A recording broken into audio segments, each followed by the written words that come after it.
এই পৃথিবীতে অনেক মানুষ আছে তোমাকে ডোবানোর জন্য, যাদের তুমি সাঁতার শিখিয়েছো।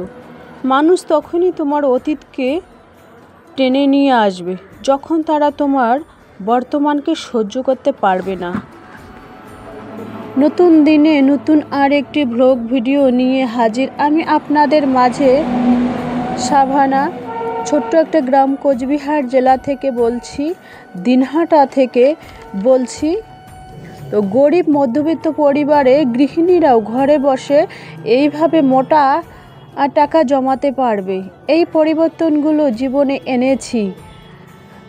তো গ্রাম্য জীবন, গ্রাম্য লাইফস্টাইল গায়ের ব্লগ তোমাদের কাছে আমি শেয়ার করব। তো welcome back to my channel. আসসালামু আলাইকুম। তোমরা সবাই কেমন আছো? আমি আশা করি তোমরা সকলেই ভালো আছো। আলহামদুলিল্লাহ আমিও ভালো আছি এবং পরিবার পরিজনদের নিয়ে আলহামদুলিল্লাহ ভালোই আছি। তো আমার প্রাণপ্রিয় কলিজা আপু ভাইয়েরা, তোমরা সবাই কেমন আছো? আমি আশা করি তোমরা সকলেই ভালো আছো। তো ভিডিওটা আমি এডিট করতেছি দোকানে, সেই জন্য অত গাড়ি ঘোড়ার শব্দ হচ্ছে।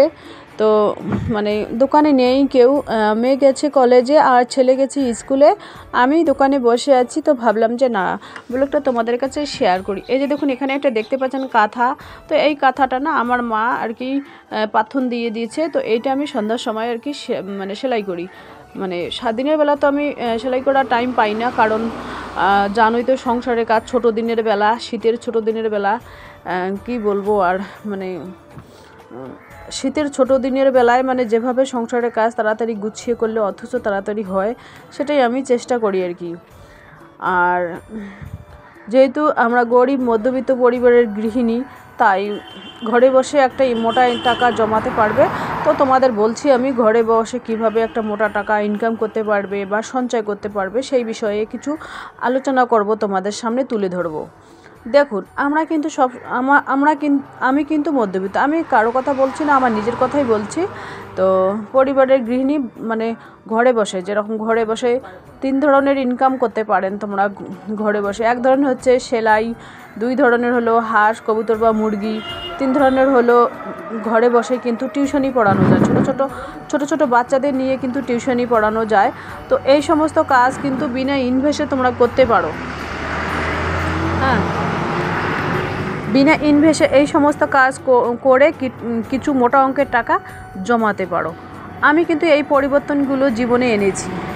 কারণ দেখুন, যখন তোমরা বসে শুয়ে থাকবে তখন আলাদা একটা টেনশন আসবে। আর যখনই 2 টাকা ইনকাম করে নিজের ইনকামের টাকা হাত দিয়ে নাড়বে চাড়বে, তখন কিন্তু মনটা একেবারে চনমনে, একেবারে চাঙ্গা হয়ে ওঠে, ফুরফুরে হয় যাকে বলে।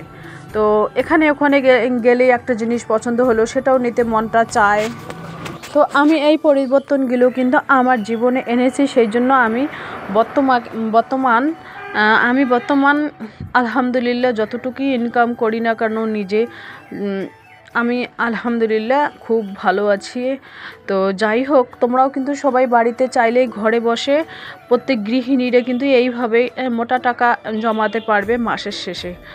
মানে যার ছোট ইনকাম তার ছোট কিছু জমাতে পারো, যার বড় ইনকাম তারাও জমাতে পারো। কিন্তু ওই টাকা সঞ্চয় করা বা মোটা টাকা জমানো, নিজের ব্রেনের মধ্যে একটা মানসিকতাটা নিজেকেই তৈরি করতে হবে। হ্যাঁ, এই সঞ্চয় করা, মোটা টাকা জমানো করা, সঞ্চয় করা, এইগুলো কিন্তু নিজেকেই তৈরি করতে হবে, কারণ কেউ এসে তোমাকে রুলস তৈরি করে দেবে না। এই যে দেখুন, সংসার খরচের টাকা যেভাবে হোক 100%-এর মধ্যে 99% মহিলারাই কিন্তু করে। হ্যাঁ, বেশিরভাগ লোক গৃহিণীর কিন্তু হাজব্যান্ড বিদেশেই থাকে, তাদের হাতে হয়তো হাজব্যান্ড টাকা তুলে দেয়, কিন্তু সেইগুলো হিসাব করে না। সেই হিসাব করেই নিজেকেই চলতে হবে। আর আমাদের মাথা যদি মোটা হয়, মাথা মোটা যদি আমরা হই না, যদি 25,000ও হাজব্যান্ড দেয় না, ওখান থেকে 1 টাকাও জমানো সম্ভব হয় না। কিন্তু আমাদের মাথার ব্রেনের মধ্যে একটাই নিয়ে আসতে হবে, 1 নম্বর নিয়ে আসতে হবে ব্রেনের মধ্যে, যে লিস্ট, মাসের যে বাজারটা আছে ওটা লিস্ট করতে হবে।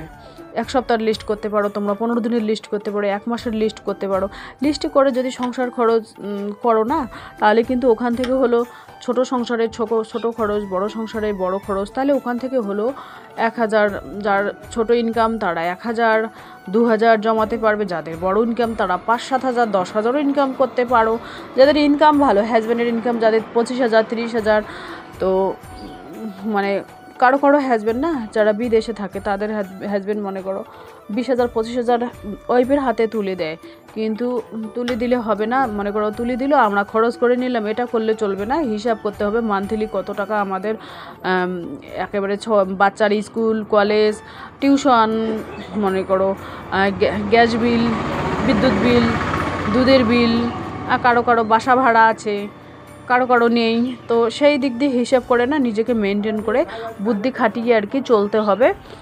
তো শীতের দিনে আমি এই মানে সংসারের কাজগুলো মানে এভাবেই আর কি শর্টকাটের মধ্যে করে নিই। আজকে কিন্তু আমি আর কি একটু বেলা হয়ে উঠেছি, ওই 7টা নাগাদ উঠেছি ঘুম থেকে। যেহেতু শীতের দিন না, ঠান্ডা লাগে, সেই জন্য অত 7 সকালে উঠে কি করব। যদিও 7 সকালে উঠি তো আবার ঘুমিয়ে পড়ি, ঘুম তো আসে না, এমনি চোখ বন্ধ করে থাকি এরকম। আর কোনো দিন 8টাও বাজে, কোনো দিন 6টাও বাজে, কোনো দিন 5টাও বাজে, যেদিন যেরকম টাইম আর কি। তো এই যে দেখুন এখানে দেখতে পাচ্ছেন আমার ছোটো ভাইয়ের মেয়ে এসেছে বাজার খরচ নিতে ওর আব্বার কাছে। এটা হচ্ছে কিন্তু দুপুর টাইম। তো এই যে দেখুন ছেলে মানে স্কুল যাবে। আজকে বললাম যে 10টায় তোর স্কুল, এখন 12:15 বাজে। 12:15 বাজে, তুই এখনও স্কুল যাসনি। বলে কি আজকে স্কুলে ক্লাস হবে না, এমনি ওর নাকি প্রজেক্ট নাকি ওইগুলো জমা দেবে আর কি ছেলে, সেই জন্য বলছে দেরি গেলেও চলবে স্কুল। তো আমি বললাম ঠিক আছে। তো এখানে দেখুন ওই জন্য ছেলে যদি দেরি যায়, ওই জন্য আমি ধীরে সুস্থে আর কি বানাচ্ছি। গোলা রুটি এক পাশে বানাচ্ছি, আবার ভাতও বসিয়ে দিয়েছি, আবার ছেলে সেলাই করতেছে, ওর প্যান্টগুলো ওইগুলোই আর কি সেলাই করতেছে। এই যে দেখুন বাজার আর কি আমি কালকে নিয়ে এসেছি, তো ওইগুলো তোমাদের দেখানো হয়নি। এখানে মুড়ির প্যাকেট একটা আছে, 30 টাকা নিয়েছে। আর এই যে দেখুন এটা হচ্ছে এমজি তেল, 90 টাকা নিয়েছে। আর পান নিয়েছে আমার জন্য, সুপারি যেহেতু আছে বাসায় সেই জন্য আর কি সুপারি আর কি নেই। এখানে ভাত তকবা করে ফুটে উঠতেছে। আর এখানে হচ্ছে কুজা ইলিশ আমি নিয়ে এসেছি। তো কুজা ইলিশ যে নিয়ে এসেছি, একটা মাছ কিন্তু খুব খারাপ ছিল, একেবারে গ্যাদগাদা ছিল।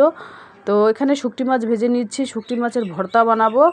আর আলু, বেগুন, মূলো ওইগুলোর একটু ঘন্ট বানাবো। যেহেতু ধনেপাতা নেই, ধনেপাতা হলে কিন্তু সোনায় সোহাগা হতো, তো খেতে কিন্তু খুবই টেস্ট হইতো আর কি। তো এই যে দেখুন ভর্তা বানিয়ে নিয়েছি শুকটি। তো আমার ভাইয়ের মেয়েকে বললাম ভাত খেতে, ও বলে কি না আমি ভাত খাবো না ফুপি, আমাকে একটু আচার দাও। ওই জলপাইয়ের আচার খাবার জন্য এসেছে, আর বলেছে কি বাসায় আমি ভাত খেয়ে এসেছি। তাই আমি বললাম ঠিক আছে, যদি ভাত খেয়ে এসেছো তাহলে একটু আচারই খাও। তো এই যে দেখুন ছেলে এখন খাচ্ছে ভাত, ছেলে স্কুল যাবে আর কি ভাত খাওয়ার পর। আমি বললাম কি গোসল সেরে যাবা না, এসেই করবা? তো বলে কি এসেই করব গোসল, সেই জন্য আর কি খাচ্ছে ভাত। এই যে দেখুন বাইরে একেবারে কড়কড়ে রোদ উঠেছে, মানে বাইরে দিনের বেলায় এত রোদ মনে হয়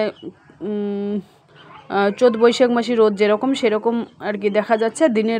দিনের বেলা মানে ঠান্ডা বিলে মালুম হয় না। তো এটা হচ্ছে বিকাল টাইমে। এই যে দেখুন আমি ব্যাগ নিয়েছি, ডেলিভারির জন্য ফোন করেছিল, তো আমি ব্যাগ নিয়ে যাচ্ছি। তো এই দেখুন কলা ফুলগুলো কত সুন্দর হয়েছে। আর দোকানের বাইরে ঝলকটাও তোমাদের এক ঝলক দেখিয়ে দিই, একদম পুরো ফাঁকা, কারণ এখন সবারই আর কি তামাক গাড়া লেগেছে, ধান কাটা তো শেষ হয়ে গেছে। আর এই যে দেখুন এখানে শুকটি মাছ, আর এখানে ওই যে ধনে মার জন্য নিয়ে এসেছে, মা রোপণ করবে, তো ওখান থেকে নিয়ে এসে খাবো। তো চলো টাটা, আল্লাহ হাফেজ।